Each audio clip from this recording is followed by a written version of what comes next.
बिस्मिल्लाहिर्रहमानिर्रहीम। Welcome to research media channel. दोस्तों, आज हम एक बहुत ही इम्पॉर्टेंट डिस्कशन की तरफ जा रहे हैं। आज मैं आपको मुख्तलिफ़ इम्पॉर्टेंट चीज़ें relevant to your research paper सिखाऊंगा और इन्हें ध्यान से अंडरस्टैंड कीजिएगा। पहले मैं इनके जो ब्रीफ ओवरव्यू है वो प्रोवाइड करूंगा, फिर प्रैक्टिकली इन स्टेप्स को परफॉर्म कैसे किया जा सकता है। आज की जो हमारी डिस्कशन है वो बैकग्राउंड ऑफ रिसर्च या बैकग्राउंड ऑफ स्टडी के हवाले से है कि ये क्या होता है और इसको कैसे लिखा जाता है किसी भी रिसर्च राइटिंग के अंदर। स्पेशली जब आप कोई रिसर्च पेपर लिख रहे हैं, रिसर्च प्रोजेक्ट लिख रहे हैं, थीसिस लिख रहे हैं, तो बहुत सारे लोगों को, स्पेशली जो न्यू रिसर्चर होते हैं, जिनको आइडिया नहीं होता तो इसको किस तरह से लिखा जाता है। यहाँ पे ये भी बताता चलूँ कि ये वीडियो उन रिसर्चर्स के लिए है जिनको रिसर्चर्स की नो हाउ या तो बिल्कुल बेसिक लेवल की है या वो फर्स्ट टाइम रिसर्च की तरफ आ रहे हैं। वैसे जो एक्सपीरियंस्ड रिसर्चर्स होते हैं उनका एक अपना मोड होता है रिसर्च बैकग्राउंड लिखने का, ठीक है। तो ये वीडियो सिर्फ बेसिक रिसर्चर्स के लिए है जिनको आइडिया नहीं है कि रिसर्च बैकग्राउंड किस तरह से लिखा जाता है।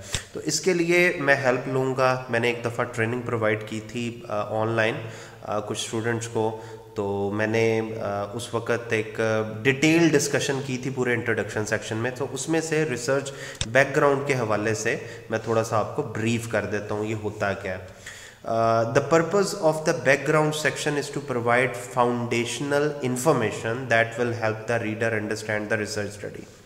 बेसिकली जैसे हमने एक मकान बनाना होता है, एक बिल्डिंग बनानी होती है, तो सबसे पहले उसकी फाउंडेशंस बनाई जाती हैं, ठीक है। फाउंडेशन बनेंगी तो उसी के ऊपर बिल्डिंग खड़ी होगी। तो यहाँ पे भी जब आप रिसर्च बैकग्राउंड लिख रहे होते हैं तो उसकी जो फाउंडेशन है you need to provide it, ठीक है। बेसिक इन्फॉर्मेशन क्या है, फाउंडेशन क्या है आपकी रिसर्च की। Typically the background will explain the importance of the dependent variable. Research background explain करते वक्त, लिखते वक्त आपका जो फोकस है वो सिर्फ और सिर्फ डिपेंडेंट वेरिएबल पे होना चाहिए कि आपका डिपेंडेंट वेरिएबल क्या है, ठीक है। उसके हवाले से आपने डिस्कशन करनी है। तो जब आप डिपेंडेंट वेरिएबल को एक्सप्लेन कर रहे होते हैं तो जो सबसे इंपॉर्टेंट चीज़ है, जो सबसे पहले आपने बतानी है, first give a brief definition of your dependent variable. सबसे पहले अपने डिपेंडेंट वेरिएबल को डिफाइन करें, ठीक है। जो भी आपका डिपेंडेंट वेरिएबल है उसको सबसे पहले आप डिफाइन करें कि what is the definition of your dependent variable. और ऑब्वियसली जब हम डेफिनेशन प्रोवाइड कर रहे होते हैं तो किसी ना किसी ऑथर का रेफरेंस भी हमने कोड करना है। तो कोशिश करें 2 या 3 डेफिनेशंस आपको मिलें मुख्तलिफ ऑथर्स की तरफ से, तो आप उनकी वर्डिंग में उसको डिफाइन करके तो उनका रेफरेंस कोड करें। सो ये this is the first thing you should do. Second thing ये है कि आपके पास चॉइस है कि आप अपने डिपेंडेंट वेरिएबल की या तो इम्पोर्टेंस बता दें या आप अपने डिपेंडेंट वेरिएबल की स्टेट ऑफ क्राइसिस बता दें, दोनों में से एक चीज़। जब आप डिपेंडेंट वेरिएबल की इम्पोर्टेंस को एक्सप्लेन करते हैं, you may prepare graph, diagram, table to support your argument with reference source of data, ठीक है। जब आप इम्पोर्टेंस बता रहे होते हैं अपने डिपेंडेंट वेरिएबल की तो आप किसी ग्राफ वगैरह का भी सहारा ले सकते हैं। जैसे वर्ल्ड बैंक में आपके डिपेंडेंट वेरिएबल से रेलेवेंट कुछ डाटा पड़ा हुआ है, आप उसको डाउनलोड करें और उनकी मदद से कुछ ग्राफिकल प्रेजेंटेशन बना लें जिसके ज़रिए आप अपनी इम्पोर्टेंस को ज़्यादा अच्छे तरीके से एक्सप्लेन कर सकते हैं। आप किसी किस्म का कोई डायग्राम बना सकते हैं, कोई टेबल बना सकते हैं जिसके ज़रिए आप अपने डिपेंडेंट वेरिएबल की इम्पोर्टेंस को बता सकते हैं, ठीक है। और यही इम्पोर्टेंस जो है वो मुख्तलिफ रिसर्चर के रेफरेंसेस की मदद से उनके आर्गूमेंट को बेस बनाकर भी आप एक्सप्लेन कर सकते हैं। सो जब आप इम्पोर्टेंस बता रहे होंगे you need to either provide a graph और डायग्राम और table to support your argument, या फिर आप किसी और रिसर्चर के आर्गूमेंट जिसमें उसने इम्पोर्टेंस बताई हो उसको एक्सप्लेन कर सकते हैं। दूसरी चीज़ ये है कि अगर आप इम्पोर्टेंस के हवाले से अगर आपके पास कोई डाटा मौजूद नहीं है, कोई रेफरेंस मौजूद नहीं है, तो फिर आप अपने डिपेंडेंट जो वेरिएबल है उसके हवाले से आप उसका स्टेट ऑफ क्राइसिस बता दें कि ये क्राइसिस में अगर है तो किस शक्ल में है, जिस टारगेट पॉपुलेशन को आप स्टडी करना चाह रहे हैं डिपेंडेंट वेरिएबल के पॉइंट ऑफ व्यू से, वो किस तरह से इसके हवाले से क्राइसिस में है। You may prepare graph, diagram, table to support your argument with references या सोर्सेज ऑफ डाटा। आप अपना आर्गूमेंट सपोर्ट करने के लिए भी रेफरेंसेस का सहारा ले सकते हैं और किसी और का argument in type of crisis provide करने के लिए भी आप जो है रेफरेंसेस का सहारा ले सकते हैं। यहाँ पर ये चीज़ तय हो गई कि आपने दो चीज़ें बतानी हैं। एक तो डेफिनेशन आपके डिपेंडेंट वेरिएबल की कम से कम 2 या 3 इसके लिए रेफरेंसेस यूज़ करें और 2-3 डेफिनेशन यूज़ करें, और दूसरी चीज़ ये कि या तो आप अपने डिपेंडेंट वेरिएबल की इंपॉर्टेंस को एक्सप्लेन कर दें और उसके लिए कुछ रेफरेंसेस यूज़ करें, या फिर आप अगर खुद अपना आर्गूमेंट एक्सप्लेन कर रहे हैं तो आप ग्राफ, डायग्राम या टेबल की मदद से जो है उसको एक्सप्लेन कर दें, ठीक है। या फिर आप उसकी स्टेट ऑफ क्राइसिस बता दें कि ये क्राइसिस में ये चीज़ किस तरह से है। अब इसमें मैंने एक एग्जाम्पल यहाँ पर लिखी हुई है कि for example in a study examining the effect of motivation on academic achievement. देखें जी, एग्जाम्पल में मैं यूज़ कर रहा हूँ कि मैं मोटिवेशन का इफेक्ट जो है वो किस पर देख रहा हूँ, एकेडमिक अचीवमेंट पे। तो एकेडमिक अचीवमेंट क्या है, मेरा डिपेंडेंट वेरिएबल। तो जब बैकग्राउंड में बना रहा हूँगा तो मैंने why academic achievement is important और why academic achievement is low. Crisis का मतलब है कि ये कम क्यों है, क्योंकि ज़्यादा एकेडमिक अचीवमेंट जो है वो हमारे लिए बेनिफिशियल होती है, ठीक है। तो पहले आप डेफिनेशन प्रोवाइड करें, फिर या तो उसकी इंपॉर्टेंस बता दें या फिर वो क्यों क्राइसिस में है। तो इसके लिए मैं एग्जाम्पलीफाई करूँगा एक प्रैक्टिकल एग्जाम्पल, और उसकी तरफ आते हैं, उस प्रैक्टिकल एग्जाम्पल की तरफ, ताकि आपको मज़ीद अच्छे तरीके से पॉइंट क्लियर हो। फॉर एग्ज़ाम्पल प्रीवियस वीडियोस में मैं ये वाला टॉपिक एक्सप्लेन कर रहा था with reference to research objective, research questions, theoretical model and critical literature review. मेरी जो प्रीवियस वीडियोस आ चुकी हैं वो इस टॉपिक से रेलेवेंट थी। तो इसी का रिसर्च बैकग्राउंड मैं कैसे लिखूंगा, सबसे पहले मुझे ये आइडेंटिफाई करना है कि मेरा डिपेंडेंट वेरिएबल यहाँ पर क्या है, कैश होल्डिंग। तो मैं सिंपली जब इसका रिसर्च बैकग्राउंड एक्सप्लेन करने लगूंगा तो मैंने दो चीज़ें यहाँ पर बतानी है। सबसे पहली चीज़ मैंने क्या बतानी है, डेफिनेशन, ठीक है, डेफिनेशन ऑफ कैश होल्डिंग, कम से कम 2 या 3 ऑथर्स की तरफ से। और दूसरी चीज़ मैंने यहाँ पर एक्सप्लेन करनी है इम्पोर्टेंस या state of crisis for cash holding, ठीक है जी, फॉर द टारगेट पॉपुलेशन। जो आपकी टारगेट पॉपुलेशन है उसके पॉइंट ऑफ व्यू से आप उस डिपेंडेंट वेरिएबल की या तो इंपॉर्टेंस बता दें या स्टेट ऑफ क्राइसिस। लाइक यहाँ पर जो मेरी टारगेट पॉपुलेशन है वो लिस्टेड कंपनीज इन पाकिस्तान है, तो मैं इसके पॉइंट ऑफ व्यू से इसकी स्टेट ऑफ क्राइसिस या इंपॉर्टेंस को एक्सप्लेन करूँगा, लिस्टेड कंपनीज ऑफ पाकिस्तान, ठीक है जी। अब सबसे पहले डेफिनेशन कम से कम 2 या 3 ऑथर्स की तरफ से। इसका जो सबसे बेहतरीन तरीका होता है कि आप गूगल स्कॉलर्स पे जाएं, ठीक है। फॉर एग्जांपल यहाँ से मैं गूगल स्कॉलर को ओपन करता हूँ, यहाँ पर आप जाएं और अगर तो आपके रेफरेंसेस जो आपके पास ऑलरेडी मौजूद हैं, अगर उनमें आपको डेफिनेशन मिल जाए, लाइक यहाँ पर मेरे पास बहुत सारे रेफरेंसेस मौजूद हैं, 2021 के भी हैं, 22 के भी, लेकिन मुझे एक एक पेपर चेक करना पड़ेगा। अगर आप एक एक पेपर को गौर से पढ़कर, ठीक है, उसमें से डेफिनेशंस वाले पेपर जो हैं वो सेपरेट कर लें तो वो ज़्यादा बेहतर है। लेकिन अगर आपके पास टाइम की कमी है तो सिंपली आप गूगल स्कॉलर पर जाएं और यहाँ लिख लें आपका जो डिपेंडेंट वेरिएबल है डेफिनेशन ऑफ कैश होल्डिंग। मतलब मेरा जो डिपेंडेंट वेरिएबल है वो कैश होल्डिंग्स है, तो मैं इसकी डेफिनेशन सर्च करना चाह रहा हूँ, तो सिंपली गूगल स्कॉलर पर जाकर मैं इसको सर्च करूँगा।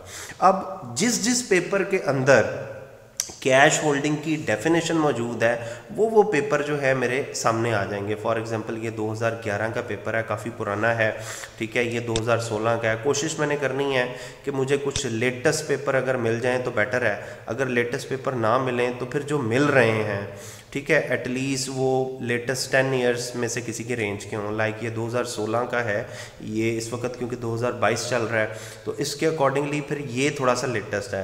तो मैं सिंपली क्या करूँगा, इसका PDF वर्जन ओपन करूँगा यहाँ पर, just a minute, and remember this thing कि पेपर आपका अच्छे जर्नल के ग्रुप का होना चाहिए। लाइक ये एल्सेवियर का है, ये एक अच्छा ग्रुप है लेकिन काफ़ी ज़्यादा पुराना है, इसलिए हम इस पेपर को ले रहे हैं। तो ये भी एक अच्छा जर्नल है, journal of corporate finance, impact factor journal है। तो आपने क्या करना है, आपने इसके इंट्रोडक्शन सेक्शन पे आना है, ठीक है। इंट्रोडक्शन सेक्शन में हमने डेफिनेशन को सर्च करना है। तो यहाँ पे मैं डेफिनेशन की सर्चिंग करता हूँ, थोड़ा सा इसको रीड करके, ताकि आपके लिए आसानी हो। इस पेपर को जिसको मैं एक्सप्लेन कर रहा था, जब मैं इसकी डेफिनेशंस मुख्तलिफ टर्म की सर्च करते करते नीचे आया, तो यहाँ पे ये मुझे बता रहा है कि a comprehensive list of variable definition and sources provided on appendix A1।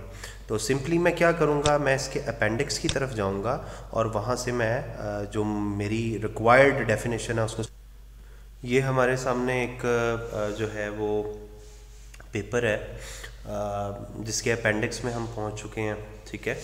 और यहाँ पर इसने कैश की डेफिनेशन लिखी हुई है। बेसिकली यही कैश होल्डिंग होती है, cash and cash equivalent divided by book assets. ये एक सिंपल सी इसने डेफिनेशन प्रोवाइड की हुई है। सो हम इसको यहाँ पर दर्ज कर लेंगे, यहाँ पर डेफिनेशन प्रोवाइड कर लेंगे। Cash holding is defined as the ratio of cash and cash equivalents divided by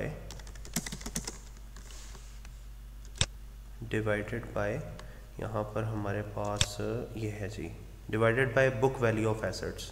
ये अगर हम डेफिनेशन देखें तो divided by book value of assets.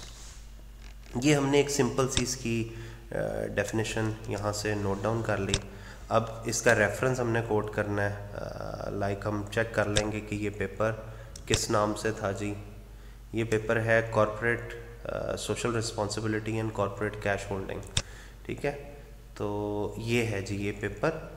आप इसकी डायरेक्ट साइट ओपन कर लेंगे और वहाँ से जो इसका रेफरेंस है वो डाउनलोड कर लेंगे, ताकि इस रेफरेंस को यहाँ पर कोट किया जा सकता हो। और जैसा कि मैंने अपने लाइब्रेरी क्रिएशन वाले आपको मेथड में समझाया हुआ है कि आपने RIS वाला जो रेफरेंस है वो यहाँ से डाउनलोड करना है। तो हम चेक कर लेते हैं जी, यहाँ पर इसका RIS वाला जो रेफरेंस है वो कहाँ पर अवेलेबल है। जस्ट अ मिनट,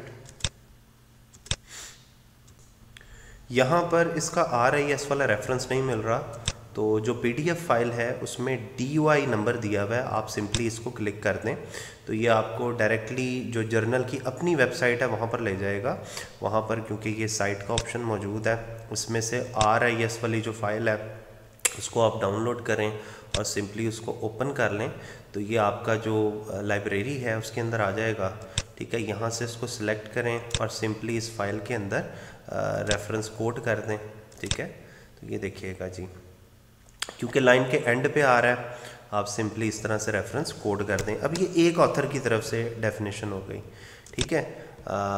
बाकी हम यहाँ पर सर्च कर लेते हैं कुछ और ऑथर्स की तरफ से भी, ठीक है। आप इसको सिंस 2022 करके देखें तो यहाँ पर देखते जाइएगा, अगर कोई आपको रेलेवेंट पेपर नज़र आता है जिसमें से डेफिनेशन को उठाया जा सकता हो तो आप उसको भी चूज़ कर सकते हैं। मेरे पास एक पेपर है यहाँ पर ये वाला, इसके अंदर भी डेफिनेशन बहुत अप्रोप्रिएट लिखी हुई है और ये 2021 का पेपर है, जर्नल ऑफ इकोनॉमी एंड ये कुछ इस तरह का जर्नल है। मैं इसको 21 में सर्च करके देखता हूँ किस नाम से है जी, ये चेक कर लेते हैं। Determinant of cash holding and analysis of Islamic and conventional bank. तो मैं यहाँ पर चेक कर लेता हूँ, ये वाला है जी। मैं इसकी साइट पर जाता हूँ ताकि मैं इसका रेफरेंस पोस्ट कर सकूँ, क्योंकि इसमें डेफिनेशन बहुत अच्छी लिखी हुई है। सो मैंने एक ये चूज़ कर लिया। आपने कोशिश करना है 2 से 3 रिसर्च पेपर्स जो हैं उन्हें आप आइडेंटिफाई करें जहाँ से आप डेफिनेशन ले सकते हो। फॉर एग्जांपल इसके इंट्रोडक्शन सेक्शन के स्टार्ट में ही लिखा हुआ है कि cash holding is a part of the most liquid asset and it is used by corporation to conduct corporate business transaction, maintain daily operation, pay the bills, maintain customer credit and finance investment project opportunities. तो ये एक बड़ी comprehensive सी definition है, तो इसको मैं यहाँ पर प्रोवाइड कर देता हूँ। Additionally a more comprehensive definition provided by इसका रेफरेंस जो है वो मुझे यहाँ पर लेकर आना पड़ेगा। यहाँ पे मैं चेक कर लेता हूँ हाउ टू साइट के अंदर जाकर इसको मैं क्लिक करता हूँ तो ये मेरे पास साइटेशन के फॉर्मेट के अकॉर्डिंगली आ रहा है। तो इसमें से हमें जो है RIS बेसिकली चाहिए होता है, तो इसको मैं इस रेफरेंस को RIS को यहाँ पर डाउनलोड करता हूँ। यहाँ पे डाउनलोडिंग का ऑप्शन जी आ गया, ये खुद ब खुद डाउनलोड हो गया। तो ये यहाँ पर ले आते हैं जी, ये आ गया रेफरेंस और इसको हम यहाँ पर पोस्ट कर देते हैं। ये देखें जी, ठीक है। Additionally a more comprehensive definition provided by this author, ठीक है। इसको क्योंकि ये लाइन के मिड या स्टार्ट में अगर आपका रेफरेंस आ रहा है तो आपका जो ईयर है वो ब्रैकेट में होना चाहिए और नेम जो है ऑथर वो ब्रैकेट से बाहर होना चाहिए, ठीक है। सो हम जब सेंटेंस लिखेंगे तो सेंस पूरा क्रिएट होना चाहिए। Additionally a more comprehensive definition provided by this author is that, आगे इन्वर्टेड कोमा लगा के हम डेफिनेशन लिखेंगे। उसके लिए मैं ये वर्डिंग इसकी यहाँ से कॉपी कर लेता हूँ, ठीक है। यहाँ से लेकर यहाँ तक इसकी वर्डिंग है, इसको मैं यहाँ पर कॉपी कर लेता हूँ और कॉपी करके तो मैंने इसको रीफ्रेज करके लिखना है। आप सेम नहीं लिख सकते, आपको रीफ्रेज बहरहाल करना पड़ेगा। एक तो वो क्विल बोर्ड के ज़रिए भी आप रीफ्रेज कर सकते हैं, लेकिन ज़्यादा बेटर मेथड ये है कि आप ख़ुद उसको जो है वो रीफ्रेज करें। ये जो फ़िक्रे आपको गलत दिखाई दे रहे हैं इन्हें भी साथ साथ ठीक कर लें, क्योंकि इस पर ग्रामरली हुआ हुआ है तो ये साथ साथ आइडेंटिफाई कर देता है। बहरहाल ये डेफिनेशन मैं यहाँ पर लिखता हूँ। Cash holding is a part of most liquid asset as the component of highly liquid assets it is used by corporation to conduct corporate business transaction। देखें जी, as the component of highly liquid asset, cash is used by the companies, corporation को हमने companies कर दिया, to settle their day to day dealings, transaction को हमने dealings कर दिया, maintain daily operations, execute their operations on daily basis, ठीक है जी। pay their bills हैं with the payments of their outstanding bills, maintain customer credit। Maintain का हम देख लेते हैं सिनोनिम्स क्या होगा। कस्टमर को तो चलें हम कंज्यूमर्स भी कर सकते हैं, तो मेंटेन को हम चेक कर लेते हैं कि हमारे पास मेंटेन का सिनोनिम क्या होगा। तो यहाँ पे चेक कर लें, हमारे पास सजेशन नहीं आ रही। मेंटेन मतलब maintaining credit lines for customers and provide finance या investment project and provide required amount of finance for further investment projects, ठीक है जी। ये डेफिनेशन मान के इसको इन्वर्टेड कॉमास के अंदर ले जाएं, ठीक है। सो ये दो ऑथर्स की तरफ से बहरहाल अभी तक डेफिनेशन प्रोवाइड की हुई है। इसी तरह आप थर्ड ऑथर की भी डेफिनेशन यहाँ पे ऐड कर सकते हैं। फ़िलहाल मैं दो ऑथर्स की डेफिनेशन प्रोवाइड कर रहा हूँ। इसके बाद हमने इम्पोर्टेंस की तरफ आना है कि इसकी इम्पोर्टेंस किस तरह से प्रोवाइड की जाती है। उसके बाद आप उसी तरह से दोबारा जो है वो आप गूगल स्कॉलर पे आ जाएं। अब हमने इम्पोर्टेंस सर्च करनी है, इम्पोर्टेंस ऑफ कैश होल्डिंग, जो कि हमारा डिपेंडेंट वेरिएबल है, ठीक है। फॉर आगे आपने लिख लेना है जो आपका मतलूबा सेक्टर है, ठीक है। हमारा मतलूबा सेक्टर है लिस्टेड कंपनीज इन पाकिस्तान, ठीक है। तो यहाँ पर हम सर्च कर लेते हैं फॉर कंपनीज। आप कंपनीज लिखकर सर्च कर लें, ज़रूरी नहीं कि आप कंट्री को लिखें। अगर आप कंट्री के साथ सर्च करते हैं तो वो भी चेक कर लें, importance of cash holding for companies in Pakistan, ठीक है। इसको इस तरह से करके एनी टाइम पे लिखकर देखें, determinant of corporate cash holding in Pakistan. ये देखें 2016 का एक पेपर आ रहा है सामने, ठीक है। अब जिस जिस पेपर में आपके डिपेंडेंट वेरिएबल के हवाले से जो भी इम्पोर्टेंस वगैरह बताई होगी वो पेपर आपके ना सामने आ जाएंगे। कोशिश करें कि आप 3 से 4 जो हैं वो लेटेस्ट पेपर्स जो हैं वो आप चूज़ करें, ठीक है, ताकि आपको जो है वो लिखने में, रेफरेंस प्रोवाइड करने में और थोड़ा सा लेटेस्ट हमें फैक्ट एंड फिगर चाहिए होते हैं तो वो प्रोवाइड करना ज़रा आसान हो, ठीक है। अब जैसे ये एक पेपर है 2017 का, ठीक है। ये एविडेंस प्रोवाइड कर रहा है पाकिस्तान के हवाले से। इसको अगर मैं ओपन करके देखूं तो ये देखिएगा आपके सामने ये पेपर आ जाता है पूरा ओपन होके, क्योंकि ये बेसिकली जिनके साथ ये PDF का वर्ड लिखा होता है ना, ये डायरेक्टली ओपन हो जाते हैं। दूसरों को ओपन करने के लिए हमें शायद जो है वो साइंस हब वगैरह का सहारा लेना पड़े। तो ये देखिएगा ये हमारे सामने ओपन हो गया, ठीक है। अब इसमें हमने जो है इसका सर्च करना है कि इसकी इम्पोर्टेंस क्या है कैश होल्डिंग की मैन्युफैक्चरिंग सेक्टर के हवाले से। तो इसको पहले मैं आइडेंटिफाई करता हूँ, फिर मैं आपको बताता हूँ। जी, यहाँ पे मैंने जो इम्पोर्टेंट चीज़ें थी वो हाईलाइट कर दी हैं ताकि आपको जो है वो पता चल सके। इसका मैं रेफरेंस भी जो है वो डाउनलोड कर लेता हूँ। ये role of financial constraint on precautionary cash holding evidence from Pakistan है, तो ये है जी। तो मैं इसका जो है वो रेफरेंस यहाँ से देखता हूँ। इसके लिए साइट पे जाना पड़ेगा, देखते हैं अगर यहाँ से ओपन हो जाए साइट पे। यहाँ से चेक करते हैं जी इसकी कंटेंट पे तो नहीं आ रहा।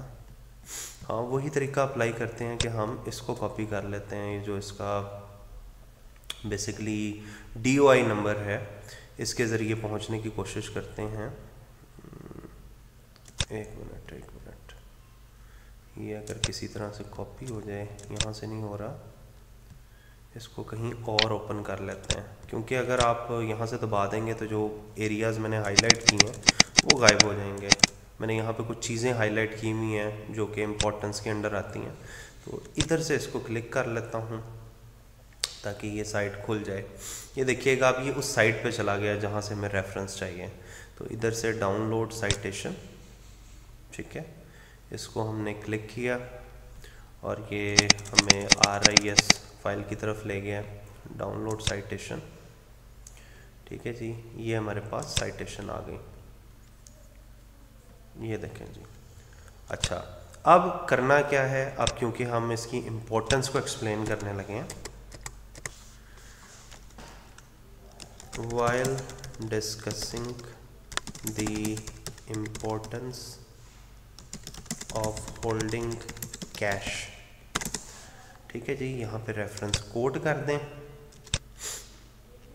जो आपका डिपेंडेंट वेरिएबल है उसके हवाले से आप उसकी इम्पोर्टेंस बताने लगे हैं। क्योंकि मैंने बताया था कि लाइन के शुरू में या लाइन के मिड में अगर आपका रेफरेंस आ रहा है तो it should be, the year should be in bracket, while the author name should be out of the bracket. While discussing the importance of holding cash, Azmat and Iqbal argued that, एक argument हम provide करने लगे हैं author का।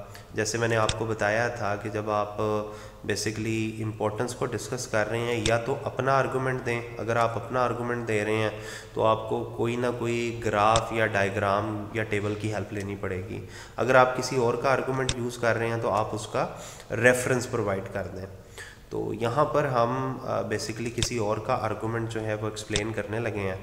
तो वो कहता है जी, cash holding can be considered valuable asset of the firm when other sources of fund are insufficient to fulfill the firm's demand for capital।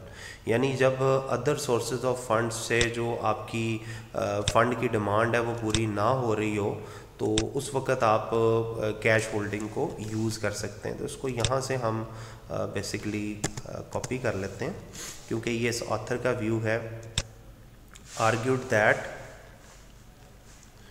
being the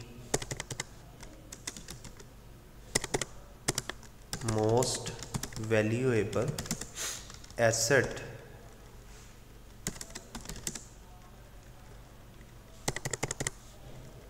it is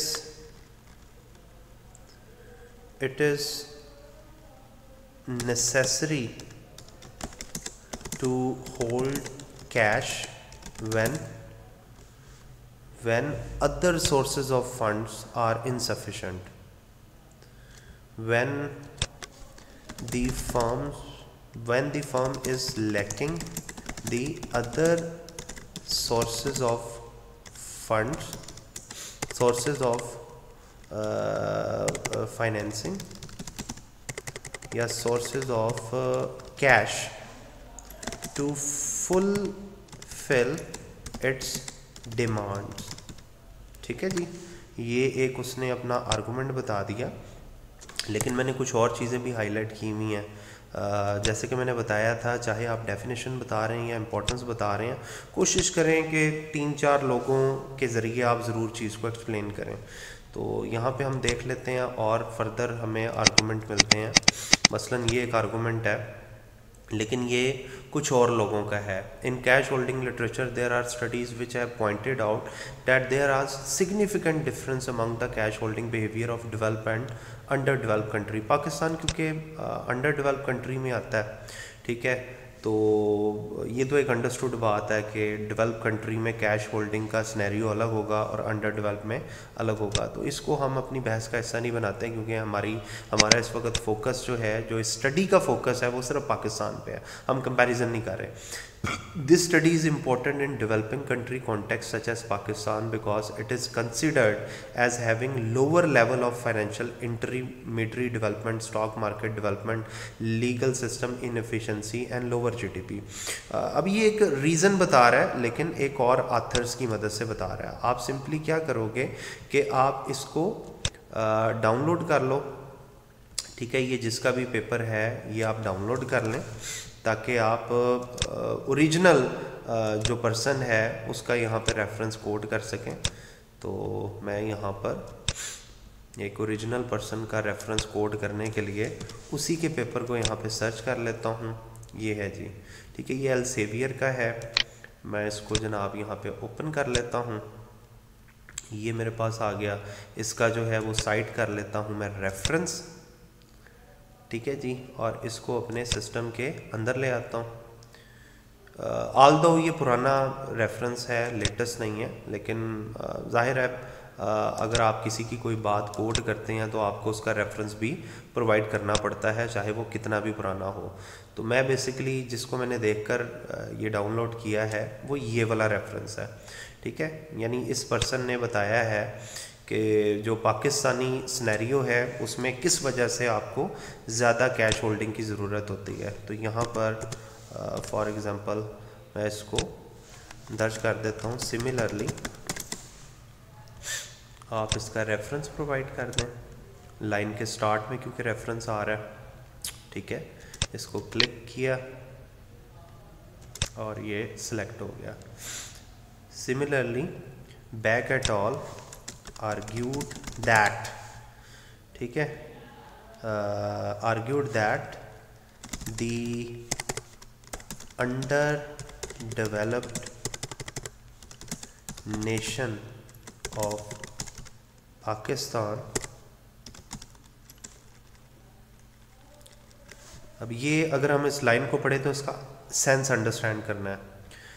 Developing country context such as Pakistan, because it is considered having lower level of financial intermediary development, stock market development, legal system inefficiency and lower level of GDP per capita, argued that underdeveloped nation of Pakistan need more cash to hold for firms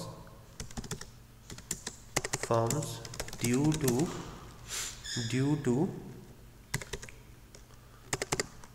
to decreased level of financial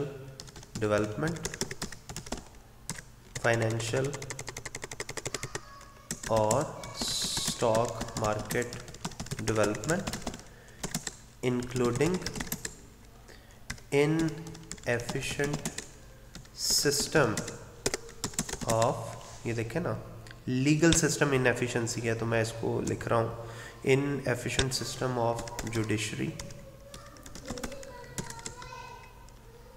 and also the lower level of GDP. ठीक है, ये देखें, ये अब वही sense बन गया जो हमें यहाँ पर रिक्वायर्ड था। ठीक है, इसी तरह 3-4 और लोगों के आपने रेफरेंसेस शामिल करने हैं। ठीक है, अच्छा, अगर आप इसको सपोर्ट देना चाह रहे हैं अलॉन्ग विद द डाटा कि जी डाटा की सपोर्ट भी हमें चाहिए कि किस तरह से ये क्राइसिस में है या किस तरह से जो है वो हमें पता चला है कि पाकिस्तान में जो कैश होल्डिंग है वो लोअर लेवल पे है, क्योंकि जब आप स्टेट ऑफ क्राइसिस बता रहे होते हैं तो आपको कुछ डाटा शाटा की हेल्प लेनी पड़ती है। तो इसका आसान सा सिस्टम है कि पाकिस्तान में जो आपका जो लिस्टेड कंपनीज़ है उसका डाटा आपको, अगर आप यहाँ से सर्च करो तो स्टेट बैंक ऑफ पाकिस्तान की मदद से मिल जाता है। State bank of Pakistan report for non financial companies. ठीक है, ये सर्च करोगे तो आपको ये देखिएगा आपके सामने मल्टीपल ये financial statement analysis of companies के नाम से आ जाता है। आप इसको सर्च करो तो इसमें आपने कैश इन हैंड वगैरह के फिगर्स को देखकर यहाँ पर आप बता सकते हो। अब ये किस तरह से बताने होते हैं, आपने फाइनेंशियल स्टेटमेंट को ऑब्वियसली देखना है, लेकिन आप ये देखें, moreover firms in Pakistan are characterized having centralized membership, family control business. अब ये तो वो हैं जो इसने रीजनिंग प्रोवाइड की हुई है डिफरेंट ऑथर्स की मदद से, तो आप इनको भी रीफ्रेज करके लिख सकते हो इंपॉर्टेंस के अंदर। ठीक है, जो चीज़ मैं बताना चाह रहा हूँ वो बेसिकली ये है जो फैक्ट एंड फिगर्स के साथ आपने बतानी है। ठीक है, ये जब आप क्राइसिस को एक्सप्लेन करने के लिए फैक्ट एंड फिगर का सहारा लेते हैं ना, तो आप इस तरह की डिटेल भी बता सकते हैं। लाइक ये देखें जी, the data from banking sector of financial system indicate this and this fact and figure. तो वो स्टेट बैंक की आपको रिपोर्ट्स वगैरह मिल जाएंगी इस तरह की ना, तो आप उसमें से जो लेटेस्ट फैक्ट एंड फिगर हैं उनको यहाँ पर कोट कर सकते हैं। ये थोड़ी सी पुरानी मुझे रिपोर्ट मिल गई है, आप लेटेस्ट भी सर्च कर सकते हैं। इसी तरह बैंकिंग सेक्टर की आपको मिल जाएगी। तो आपका जो होता है ना, जो टारगेट पॉपुलेशन होती है उसके अकॉर्डिंगली आप डाटा सर्च करें तो लेटेस्ट डाटा भी आपको मिल जाता है। ठीक है, ये देखें, ये कैपिटल स्ट्रक्चर के हवाले से बताया हुआ है। ठीक है, इसी तरह ये आपके बैलेंस शीट के कंपोनेंट्स के हवाले से नॉन करंट एसेट का डाटा। ठीक है, ये करंट एसेट का डाटा ये बता रहा है जिसमें कैश भी शामिल है। ठीक है, तो इस तरह के फैक्ट एंड फिगर आपको थोड़ा सा रीफ्रेज करके लिखने होते हैं, तो आप इस तरह से भी सपोर्ट प्रोवाइड कर सकते हैं। जैसे मैंने बताया कि या तो आप ग्राफ या डायग्राम बनाकर या टेबल की मदद से भी आप सपोर्ट कर सकते हो अपने जो इम्पोर्टेंस है उसको।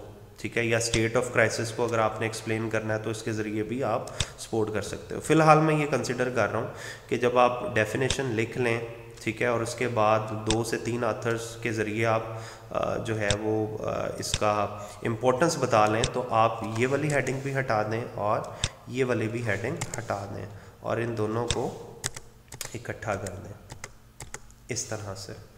और कोशिश करें कि जब आप रिसर्च बैकग्राउंड किसी रिसर्च पेपर का लिख रहे हों तो ये 150 से 250 वर्ड्स का तकरीबन होना चाहिए, ठीक है। यहाँ से वर्ड काउंट अगर हम चेक कर लें तो ये 163 वर्ड है, रीज़नेबल लेंथ है। अगर आप मैं यहाँ पर एक्सप्लेन करता जाऊँ, अगर आप रिसर्च पेपर लिख रहे हैं तो जो बैकग्राउंड है वो 150 से 250 वर्ड्स का होना चाहिए। यानी ऐसी सूरत में आप डेफिनेशंस की तादाद 3 की बजाय 5 कर सकते हो। इसी तरह इम्पोर्टेंस जो है वो भी बढ़ा सकते हो, ठीक है। अगर आप रिसर्च प्रोजेक्ट बना रहे हो तो कोशिश करें कि 250 से लेकर 350 वर्ड्स तक का रिसर्च बैकग्राउंड होना चाहिए, ठीक है। और इसी तरह अगर आप थीसिस बना रहे हो, चाहे वो एमफिल लेवल का है चाहे पीएचडी लेवल का है, तो कोशिश करें 350 वर्ड से लेकर 700 वर्ड्स तक का आपका जो है वो रिसर्च बैकग्राउंड होना चाहिए। यानी जस्ट आप चीज़ें एक्सटेंड करते जाएं तो ये बन जाता है। तो ये थोड़ा सा लेंथ याद रखें ताकि आपको रिसर्च बैकग्राउंड लिखते वक्त आसानी हो। जैसा कि मैंने पहले बताया कि 2 चीज़ें आपने रिसर्च बैकग्राउंड में डिस्कस करनी है, एक इम्पोर्टेंस और एक डेफिनेशन। यानी डेफिनेशन कम से कम 2 से 3 ऑथर्स की तरफ से, ठीक है। और इसी तरह जब आप इम्पोर्टेंस को एक्सप्लेन कर रहे हो तो आपने रीफ्रेजिंग करके आपने यहाँ से जो है वो यहाँ पर सर्चिंग करके आप इम्पोर्टेंस अपनी टारगेट पॉपुलेशन के अकॉर्डिंगली एक्सप्लेन कर दें। उम्मीद करता हूँ आपको वीडियो की समझ आई होगी। चैनल को लाइक और सब्सक्राइब ज़रूर कीजिएगा और मज़ीद वीडियोस ज़रूर देखिएगा। हमारी इसके बाद नेक्स्ट वीडियो जो है वो रिसर्च प्रॉब्लम के हवाले से होगी, तो उसको ज़रूर सुनिएगा। जज़ाकल्लाह।